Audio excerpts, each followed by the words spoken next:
TIS, a haven of excellence, also known as a loving home to hundreds of students coming from all kinds of international backgrounds. Founded in 2003, Tema International School provides its pupils and staff with an array of meal options throughout the week. Due to this, however, the school faces one major problem, and that is food waste. Hello, Sophia. Hi, how are you doing today? I'm doing very well. And you? I'm doing very well, thank you. I'm here to ask you a few questions in regards to food waste in the CIS kitchen. Okay. So the first question is, what is the main cause of food waste in the school's kitchen? Okay, so food waste in the kitchen can be put in two categories. The first category is food waste that is not avoidable, like peels from our vegetables and fruits. Definitely during cooking and preparations, you're going to get them. And then also from leftovers after everyone has eaten. Right. How do you currently manage food waste in the school's kitchen? So currently, what we do is, first of all, we plan our menus way ahead of time. And also, even during the school meals, we take a lot of feedback after people have eaten. And then also, most of the staff eat after the students have eaten. So we are able to manage our quantities from when students eat till the last person eats. And then also, when it comes to the leftovers, there are certain parts of the food that can be used. And then also, for the ones that are like crumbs from people's plates, we have animal farms that come in to buy it. That's very good. Um, does CIS work with any suppliers to minimize waste of ingredients? Okay, so what happens is that we make our budgets way ahead of time. So every Monday, the school tracks goes to the market. And then every Wednesday, our market list is ready.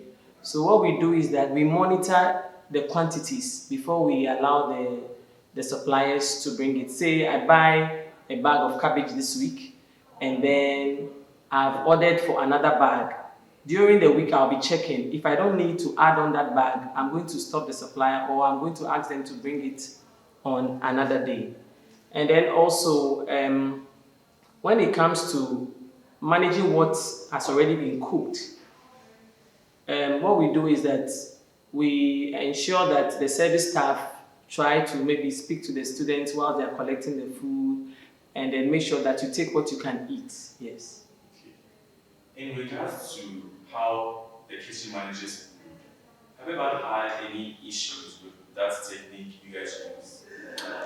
Okay, I would say that it's a process because we know we are dealing with teenagers. The way they eat today, they might not eat the same the next day. So we do a lot of planning and we do a lot of changes along the line. Now, the major, if I want to compare the primary school to the secondary, for example, we try to encourage the little kids to take a little food at a time.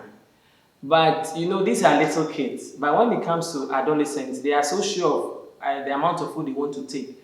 So you gradually have to encourage them to take what they can eat, and then when they are not okay, they come back. So the challenge we have currently is to get everyone to use that technique. As well, I want to mention that we started putting up the menu in the MPH, which has really helped because people are able to plan ahead of time what they want to eat when they come for lunch and then dinner. All right. How do you ensure that food safety and hygiene standards are maintained when managing waste in the kitchen? Okay, so I'll take it from what I mentioned earlier, that the unavoidable waste. So for example, when we cut heads of fish, we cut bones of chicken, we store them in our cold room, we freeze them. Because if you leave it in the bins, it's going to be very untidy, there are going to be flies and all that. So we keep them frozen. And then we get the people who come from the farms to pick it on, say, like a daily basis. Yes. And then as well, we try to, keep an eye on hygiene standards in the kitchen because we're cooking for a large number of people. I always tell my staff that people's stomachs are in our hands, so we pay attention to hygiene during cooking our meals. Do you think that the level of education and awareness in regards to food waste among students and staff could possibly affect the school's approach to waste reduction? Yes, I think that the more people are aware, especially looking at the current economic situation all over the world, food is very expensive these days. So I think that the more we educate people about food wastage, the more they are aware, they will become conscious so that when they come to the dining area, they are conscious of not leaving so much crumbs in their plate. So the more education, the more awareness, I'm sure that we are able to reduce this to the barest minimum. In what ways do you think, as a community, that we could all educate ourselves on food wastage? I think that we can put maybe posters around, maybe at every meal, the dining hall prefect can remind students. And then also, I think my service team can also play a role by encouraging people to take what they can eat at a time. I think when we do that, we will be able to do a lot in terms of managing the waste that comes from the kitchen. All right. Thank you so much for your time. Thank you very much. In many schools, the chefs and kitchen staff work tirelessly to prepare meals for the students, but unfortunately, much of their hard work goes to waste. In Ghana, many people struggle with hunger and food insecurity. Food waste is a particularly urgent issue, and some students have recognized this problem and have decided to take action against it. Ghana is a country rich with agricultural tradition, but despite this, food waste is still a major problem. Over one third of all food produced in Ghana goes to waste, with much of it occurring at farm level. This problem is not unique to Ghana, but it is particularly acute in a country where many people struggle with food insecurity. When food goes to waste, it not only harms the environment, but also contributes to climate change. As the food decomposes in landfills, it releases methane gas, which is a potent greenhouse gas. There are efforts underway to address the problem of food waste in Ghana. Food movement projects like the Ghana Food Movement are popping up in cities and towns across the country. How do you think cultural and traditional practices in Ghana influence food waste? And how can they be integrated into solutions that would be viable for the government? Okay. I think as Ghanaians, we have a culture of giving.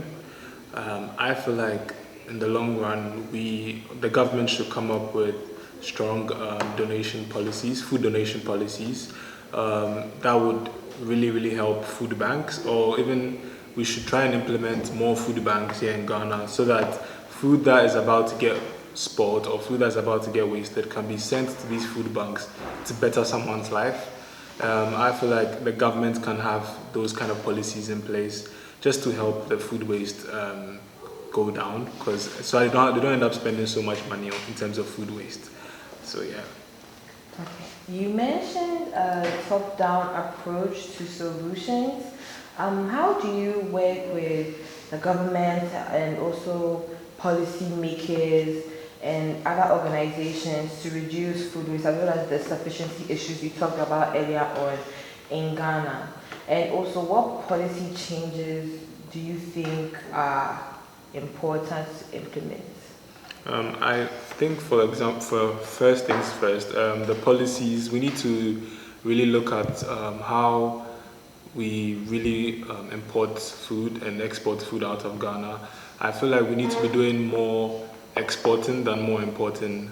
So I think that's a policy that government needs to work on, because the thing is that when the food goes from the farm to the consumers, along the way, storage is a problem, right? And that storage thing is a problem, and by the time the food gets to the consumer, some of the food might almost be getting spoiled or even spoiled, and you might not know. So this is something that government should really take up. Can we talk a bit about food storage and what is it? So basically, food storage is how the food is stored before it gets to the consumers, and it's very important to store food at the right temperature, at the right levels of room temperature or whatever you're using to store your fruit or your food, and that is probably hindered and mostly hindered by issues when it comes to people who don't have access to generators and people who don't have access to solar panels, especially in more rural areas, as to how they store some of their food before it gets on the trucks to the final destinations. So in the long run, probably we need to look into funding when it comes to these communities that are big on production but don't have the capacity to store their produce. There needs to be a certain funding where they can get funds to support the storage facility, because a storage facility is very, very important when it comes to food processing or even farming in general or even anything in agriculture. And that is really, really essential. Yeah. Okay. Can you share some success stories or innovative solutions that the Ghana food movement has come up with or has implemented? I love that question so much. So youth unemployment is something big in Ghana here. A lot of youth finish university and don't really get a suitable place for a long-term job opportunity. So Ghana Food Movement has a program called Youth and Food Program, where we basically connect youth who are done with university and are interested in food and agriculture to jobs in the food sector or agriculture sector. So we get the students, or we interview the students, and we finalize the interviewees, and then we take them through a process where they get to meet the companies face to face, and they have a talk. They pitch to the company pitches to them, and they get familiarized with each other. And then that happens, and then they go off to the companies that they've been matched with to work for 5 months on a paid contract, basically.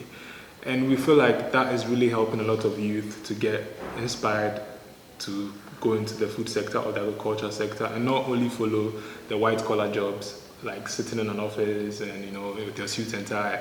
There's other opportunities where you can also make a lot of difference, a lot of change here in Ghana by going into that. And we believe that we're really doing well in terms of the Youth in Food program. We're running our third cohort program this year.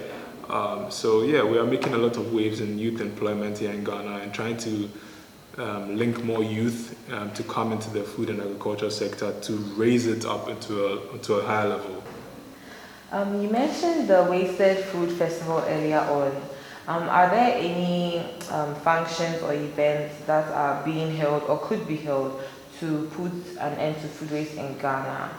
To my knowledge, I have no idea as to any events like that happening in Ghana, apart from the one we did as Ghana Food Movement. But in the future, we can have a festival, a wasted festival with like a concert and like DIY workshops about how to use food waste to create interesting products, interesting food.